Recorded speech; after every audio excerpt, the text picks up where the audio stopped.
मित्रों, औपचारिक press conference को शुरू करते हुए मैं आपके पड़ोसी राज्य हिमाचल प्रदेश से आता हूं, 4 बार का सांसद हूं। वर्षों से जिला परिषद, बीडीसी, पंचायतों के चुनाव देखते आए। नगर परिषद के, कॉरपोरेशंस के चुनाव हुए। लगता था हर जगह ऐसा ही होता होगा, लेकिन जम्मू कश्मीर में युवा नेतृत्व को आगे बढ़ने के लिए वो पर्याप्त अवसर नहीं मिलते थे। वो संभावनाएं यहाँ पर कम थी। केवल 2-3 परिवारों तक यहाँ की लीडरशिप को सीमित किया गया, लेकिन अनुच्छेद 370-35 से आर्टिकल 370 एंड 35A को हटाने के बाद ये संभावनाएं खुली और युवाओं को आगे बढ़ने का अवसर दिया। जनता को अपने प्रतिनिधि चुनने का मोदी जी ने अवसर दिया है। कुछ लोगों ने इसका विरोध किया, बहिष्कार करने की बात की, बायकॉट करने की बात की, लेकिन अपने राजनीतिक दलों के अंदर भी उनके दबाव बना। जनता ने भी रुख चुनावों की ओर किया और आज आप सबके सामने है कि 5 चरण पूरा होने के बाद ये कहा जा सकता है लोकतंत्र की जीत हुई है। India is world's largest democracy, and in any democracy I think it will be the biggest achievement is a fair elections. And let me say this and emphasize on this, that this has been fair elections, free and fear free elections as well. लोगों ने डराने का बहुत प्रयास किया कि ये होगा वो होगा, लेकिन आवाम डरी नहीं। जनता ने बढ़ चढ़ कर भाग लिया है। मतदान कश्मीर और जम्मू दोनों में बहुत अच्छा हुआ है। ये लोकतंत्र की जीत है। As far as application of Article 370 and 35A is concerned, many have got the benefits of this. Whether it is the scheduled tribes, Valmikis, Gurkha Samuday community, or the Western Pakistan refugees. Even the women of Jammu and Kashmir, they have got the advantages of this. They have got their rights. And as far as I have travelled within Jammu, various parts of the Jammu, most of the districts I have travelled, I have seen there is a great support for the BJP, and whatever feedback I have got so far from our senior leader like Shanwaji and Tarunji, there has been positive response in the Kashmir Valley as well. जैसा मैंने पहले कहा, चुनावों में हार जीत ये जनता तय करती है, लेकिन लोकतंत्र की जीत जनता ने पहले तय कर दी। लोकतंत्र की जीत फ्री और फेयर इलेक्शन से हुई है और लोगों ने बढ़ चढ़कर भाग लिया है। जम्मू कश्मीर के विकास के लिए डिस्ट्रिक्ट डेवलपमेंट कमेटीज़ के चयन हो, उसके लिए बढ़ चढ़ कर भाग लिया है। और मैं केंद्र सरकार की ओर से इतना ही कहना चाहता हूं, केंद्र सरकार की ओर से फंड्स की कोई कमी जम्मू कश्मीर के विकास के लिए मोदी जी के नेतृत्व में ना पहले आई है ना आगे आएगी। जम्मू कश्मीर के लिए अगर आप देश भर के राज्यों से तुलना करेंगे, दुगना ही दिया है, कम नहीं किया है। एम्स हॉस्पिटल अगर कहीं 1 मिला होगा तो यहाँ 2 मिले। सेंट्रल यूनिवर्सिटी कहीं 1 मिला होगा तो यहाँ 2 कैंपस मिले। IIT मिला, IIM मिला, मेडिकल कॉलेजेस 1 नहीं 5-5 मिले, डेंटल कॉलेजेस मिले। केंद्रीय विद्यालय से लेकर नर्सिंग कॉलेजेस से लेकर बाकी सब मिला है। और श्रीनगर तक आने वाली रेलवे लाइन को भी जिस तरह से कश्मीर को रेलवे लाइन से जोड़ने का प्रयास किया गया, ये भी अभूतपूर्व है। अटल बिहारी वाजपेयी जी के बाद अगर जम्मू कश्मीर की जनता का सही मायने में विश्वास किसी व्यक्ति में बढ़ा है तो नरेंद्र मोदी जी में बढ़ा है। इंसानियत, कश्मीरियत, जमहूरियत की बात को और आगे ले जाते हुए जम्मू कश्मीर में विकास की एक नई शुरुआत करना, नई ऊंचाइयों पर ले जाना, ये अपनी ओर से किया है। मुझे खुशी इस बात की है कि जम्मू कश्मीर में पिछले 1.5 वर्ष में ना कोई पथराव हुआ, बाकी घटनाओं में भी कमी आई है और ये अपने आप में जम्मू कश्मीर को विकास की नई ऊंचाइयों की ओर ले जाने वाला है। विशेष तौर पर डीडीसी के चुनावों में जो जनता का समर्थन मिला है, मैं आज इस प्रेस कॉन्फ्रेंस के माध्यम से डेमोक्रेसी की जीत के लिए जम्मू कश्मीर की जनता को बधाई देता हूं। नई युवा लीडरशिप को आगे बढ़ाने के लिए जम्मू कश्मीर की जनता को बधाई देता हूं। परिवारों की राजनीति से मुक्ति दिलाने के लिए जम्मू कश्मीर की जनता को बधाई देता हूं। 2-3 परिवारों में सिमटी हुई से मुक्ति दिलाने के लिए जम्मू कश्मीर की जनता को बधाई देता हूं। रोशनी एक्ट में जिन लोगों का चेहरा बेनकाब हुआ है, जिस एक्ट को ही गैर कानूनी और असंवैधानिक कहा गया, the high court has said this act is illegal and unconstitutional. This clearly defines why this act has been brought in just to help few big names, whether in politics, business or in bureaucracy. I am glad the court has taken initiative and there has been a fair inquiry into that, and I am sure 3.42 lakh canal land of Jammu and Kashmir will get back, will be given back to the state of Jammu and Kashmir, and there will be action against those who are involved in those corrupt practices. I can go on, but I think we can take some questions. Question जी questioning start होगी, जो भी आप अगर 1 by 1 और dispute. जी sir, मेरा question sir, मैं शेख दानिश न्यूज़ से सर, मेरा सवाल है, आर्टिकल 35A और 370 को जब हटाया अगस्त 5 को, तो यहाँ पे लॉकडाउन किया गया और जब इस साल कोविड का जो लॉकडाउन हुआ तो प्राइम मिनिस्टर नरेंद्र मोदी ने पैकेजेस ऐलान किए, चाहे वो लोन मॉरिटोरियम हो, चावल अनाज फ्री हो, व्हाटएवर।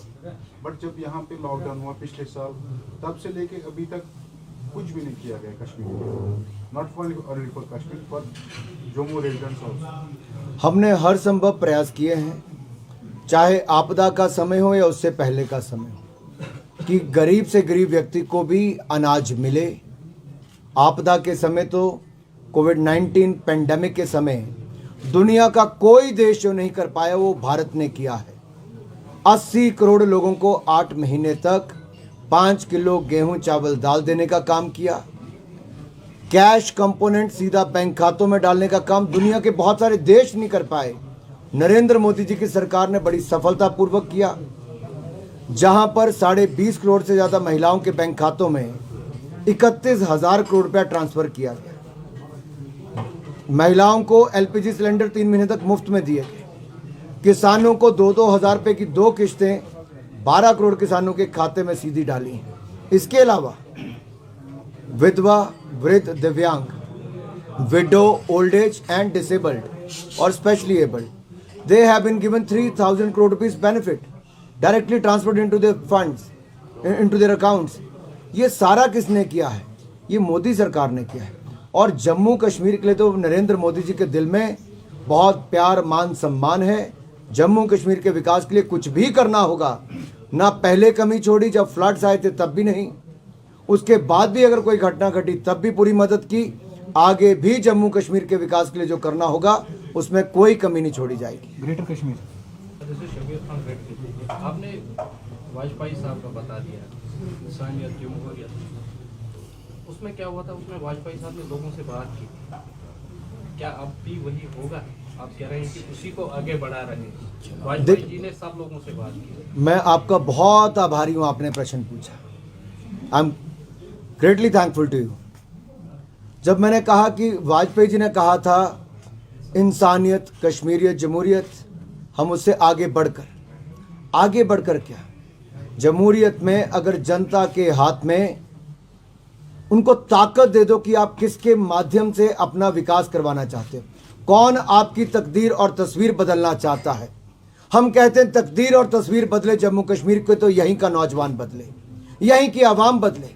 यहीं की आवाम ये पैगाम दे रही है दुनिया भर को कि हमने जम्मू कश्मीर की तकदीर तस्वीर बदलने का निर्णय कर लिया है।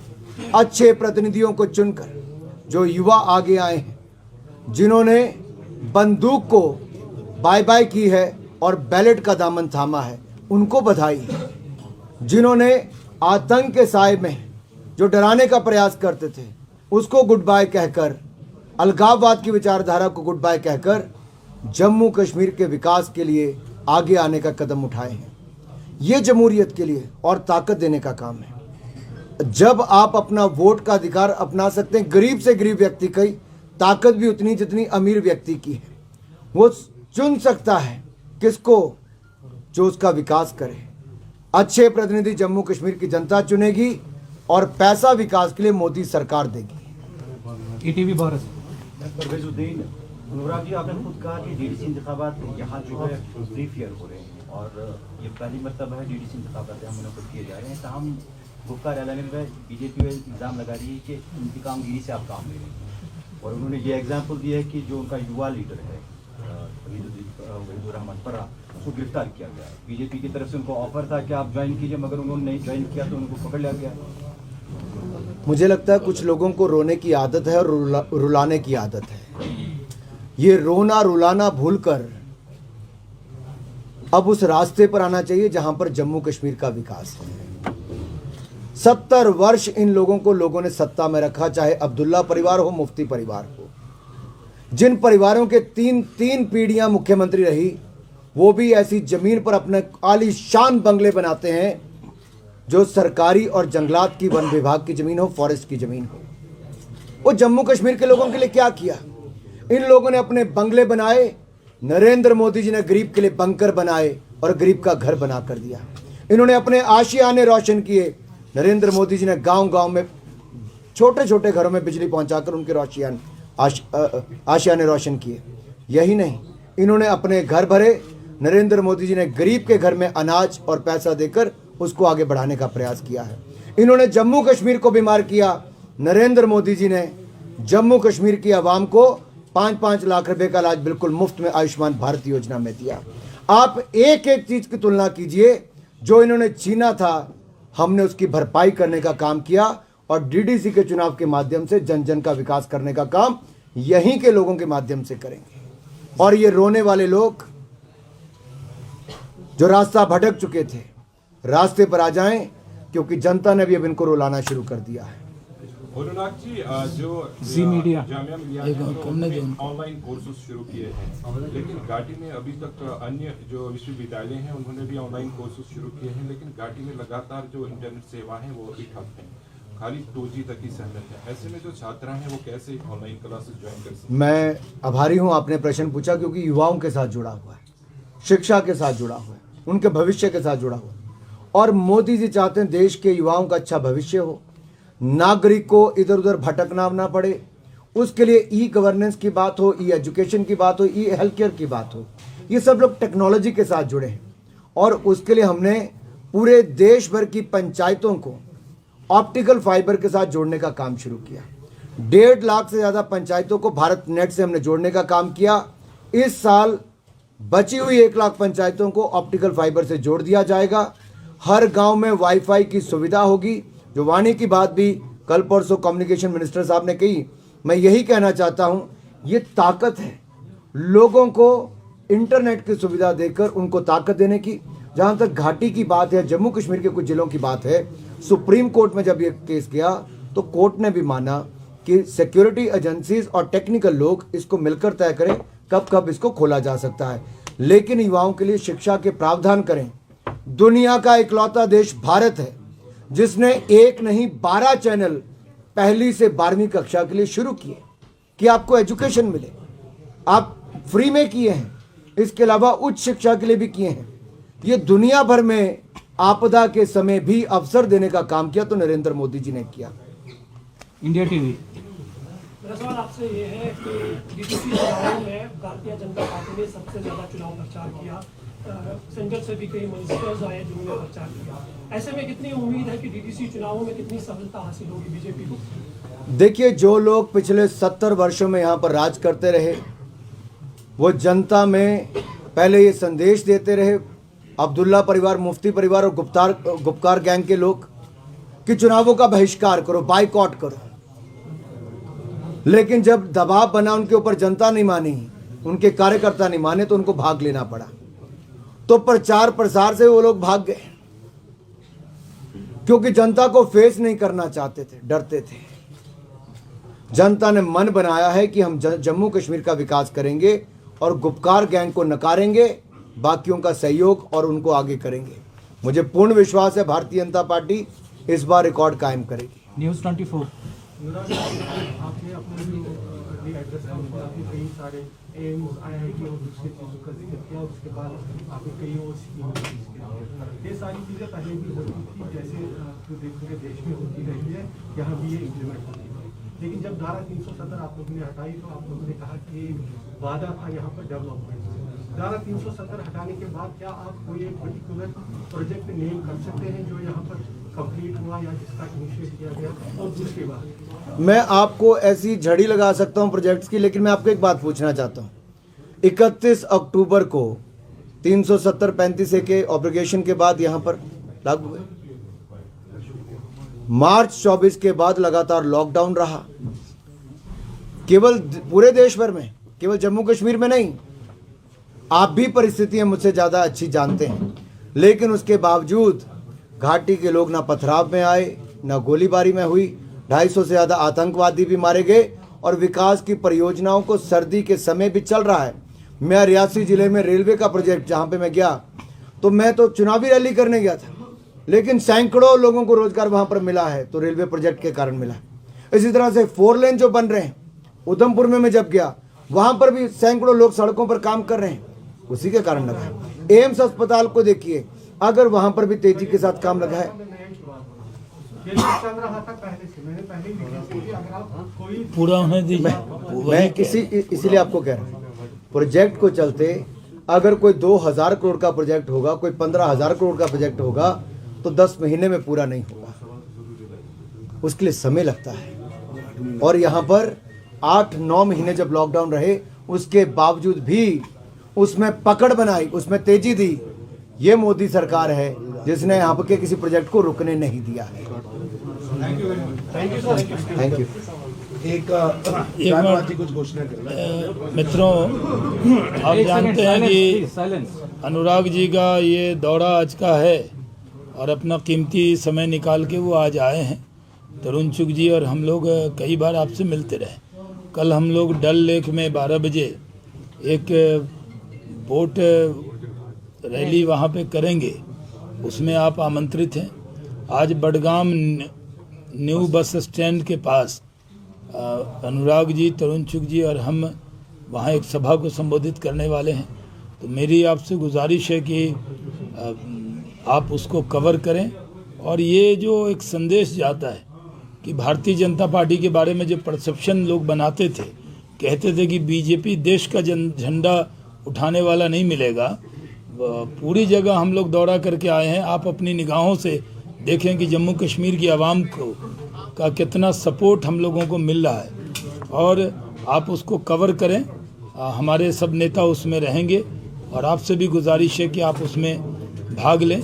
14 को भी परसों जो एक सभा है हाजिन में, बांदीपुरा ज़िले में, उसमें भी मैं आपको निमंत्रित करता हूं। ऐसे दिल्ली में भी बड़ी तादाद में लोग जान रहे हैं, पूरे देश में संदेश जा रहा है कि भारतीय जनता पार्टी मजबूती से यहाँ लड़ रही है। आपका भी उसमें सहयोग चाहिए। बहुत बहुत धन्यवाद। बहुत बहुत शुक्रिया।